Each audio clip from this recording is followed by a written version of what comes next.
Takže taky budeš mluvit sám, určitě, vy jste to naučení. Na Slovensku vás dostali k tomu, že musíte mluvit už sami teď. Ja nebudem taký ukecaný, jak ten kolega predo mnou.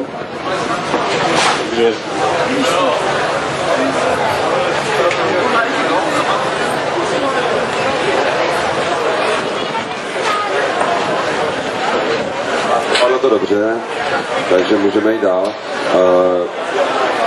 Takže povídej, opět máme Mustanga, opět bych řekl legendu Mustanga.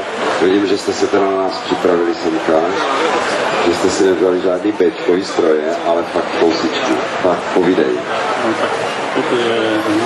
Dostaneš pohár, tady vidím značku, tak si přilož ten mikrofon, opři si ho obradu a mluv. Tak, kde jsi ho vzal?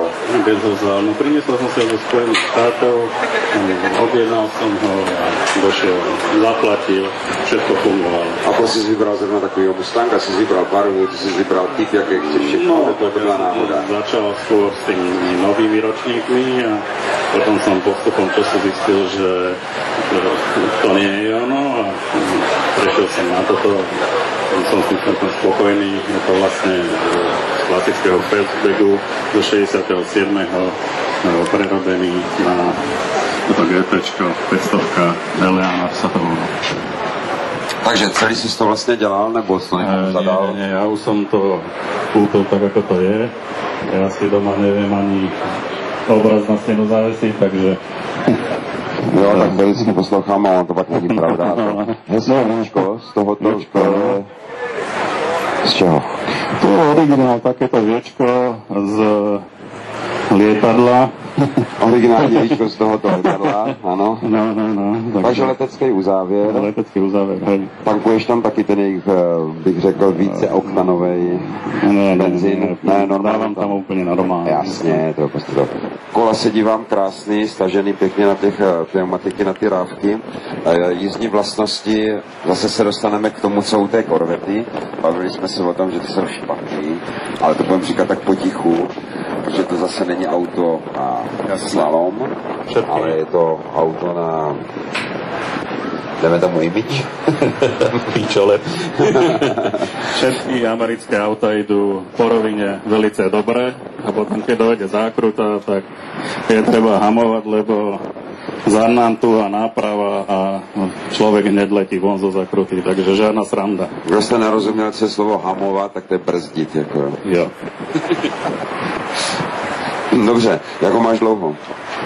Mám ho zhruba, no, už pomaly bude aj rok, ale jak som ho doniesol, bolo treba ešte dosť úprav porobiť. Samozrejme nebolo v takom stave dobrom a viac menej som to všetko cez kamarátov riešil. Do Spojených štátov objednával náhradné diely a no, teraz už vyzerá tak, ako som chcel. Jo. Takže já se vrátím k tomu ještě. V podstatě, když se podíváte z toho úhlu, jak se díváte krásně vy, proto jsem tu rampu vymyslel tak, abyste viděli ten boční profil a podíváte se na ten přední design, tak tady bych řekl, že to připomíná nějakého žraloka. To byla taková ta... Hada. Hada. Či nie? No, tak třeba hada, no. Tak... Kobru. Takže je to postavený vlastně v tom, že se zase ten designer řídil zase nějakou přírodou, bych řekl, jo.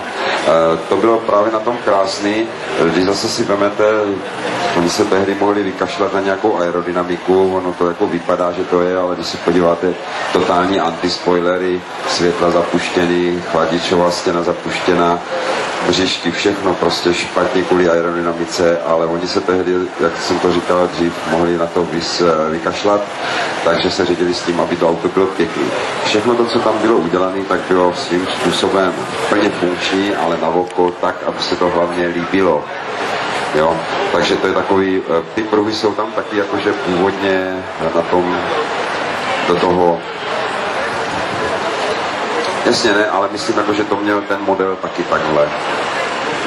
Ten model to tam má. To nebylo to, že si to vymyslel, jako, že tam jsou tam pruhy. Jaký chceš, bílý? Ne, černý, ne, růžový? Taky ne, tak tam dáme taky ty černý. Černý, to jsou ty originální. Dobře, zeptám se takovou indiskrétní otázku.